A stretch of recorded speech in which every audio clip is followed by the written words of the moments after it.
So today I'm going to make some Tex-Mex meatballs out of ground turkey. You can use ground beef. I prefer turkey. We just don't use a lot of ground beef in our house. So first I'm going to start with 1.5 pounds ground turkey. I'm going to add to it 1/4 cup of minced mushrooms, and this is really to sneak vegetables and keep moisture in my meatballs. But mostly it's to sneak vegetables into my family's food. And 1/4 cup of minced spinach.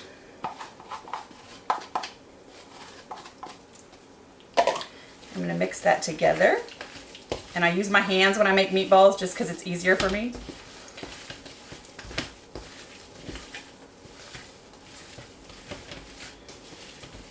So there's not a lot of Tex-Mex in the meatballs themselves. What makes this more Tex-Mex is the sauce we're going to make after we make our meatballs. Okay, so I've mixed those two in. Now I'm going to add my 1 egg. I'm going to break it up with my hand.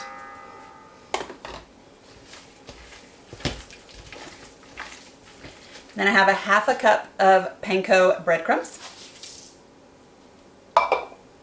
And a cup of cheddar cheese. Again, we're going to mix all of that in until we get it to one single consistency. And if it feels a little dry, you can add another egg. And if you want to add something like jalapenos, you can do that too. I am allergic, so I don't add them to a lot of things. I know, I'm a girl who loves Tex-Mex food and is allergic to jalapenos. It's very sad. So, there we go.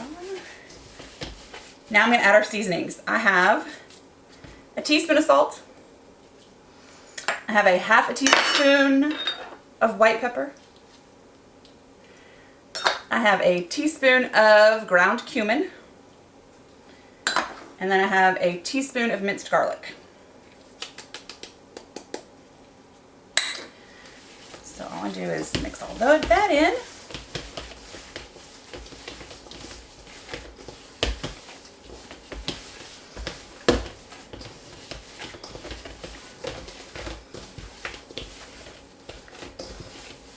All right. And now we're going to form our meatballs. So I'm going to take my cookie sheet that I've lined with parchment paper, my big cookie scoop, and I want to make a round ball and set it aside. And we just do this until all our turkey is used. And the reason I use my cookie scoop and don't try to just eyeball it is so that they cook evenly and in the same amount of time. If you have different sized meatballs, you've got some that'll be overcooked and some that are raw in the middle, and nobody wants a raw meatball.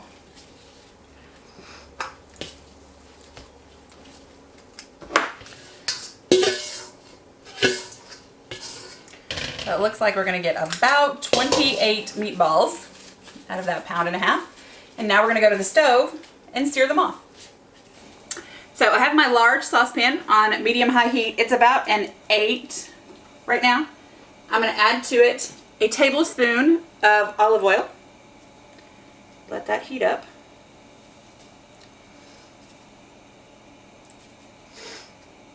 I'm going to use my spatula to make sure it gets all the way around the pan. This helps the meatballs to not stick to the bottom. That's all we're doing there. Then we're going to sear the meatballs.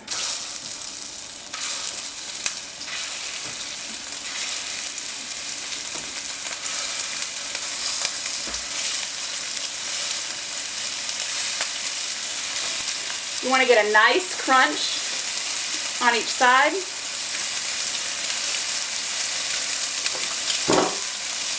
But you don't want to cook too many at a time, then it crowds the pan and it takes them forever to cook. Okay, I'm going to take my tongs. See how you got that nice crust on the outside? That's perfect.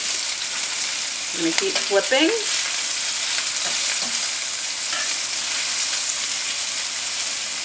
And we're not trying to cook the meatballs all the way through. We're just trying to get a good sear on them right now.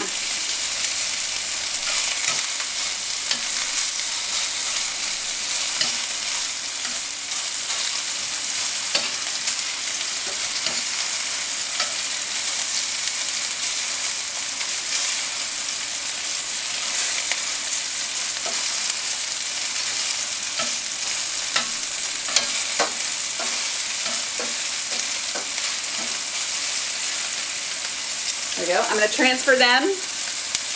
Once they've got that nice crust on two sides, I'm going to transfer them to my plate, and then I'm going to cook the other half.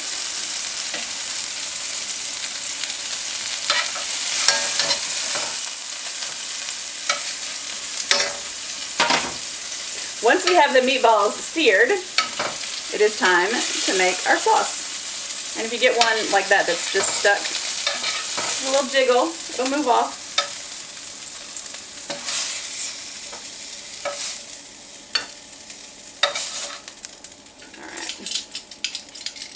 So now I'm going to add a half of an onion that I've chopped, and I'm going to turn this down to medium because we don't want to cook this too quickly because we don't want the onions to burn. And you just want to cook these until they're soft and translucent, about 3-4 minutes. So while the onions are cooking, I'm going to add just another tablespoon of olive oil and let them keep cooking. The pan was dry. We can't have that. There we go. Now we need to let these sit for a couple minutes, and then we'll be back. Okay, so our onions are translucent. They're cooked. Now we are going to add a 28-ounce can of crushed tomatoes.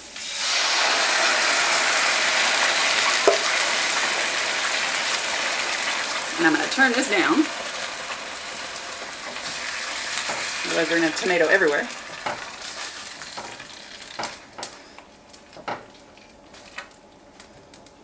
I have to heat this part gently. And then I have a half a cup of chipotle chilies in adobo sauce. These are jalapenos, and I know I said earlier that I'm allergic to jalapenos. These are a different type of jalapeno, and I think that the way that they're processed, I'm not allergic to. I don't know. Raw jalapenos, I cannot have anywhere near me. My hands break out. My face breaks out. But chipotle are fine. And adobo is kind of a pasty sauce that they keep the chilies in.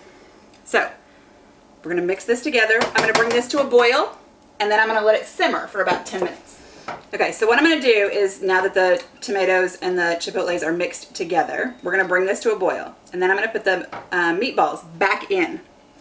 So I have this at about a 6 for it to boil. I'm going to put the meatballs back in once it boils. I'm going to reduce it to a simmer, cover it, let it sit simmering for 10 minutes. Okay, so our tomato and chipotles are boiling. I'm going to turn this down to about a 3. Put the meatballs back in the sauce.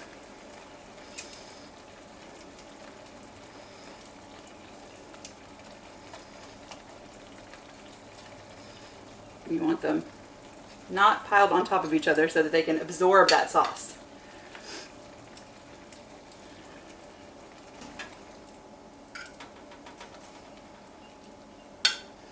All right, squeeze that last one in there. There we go.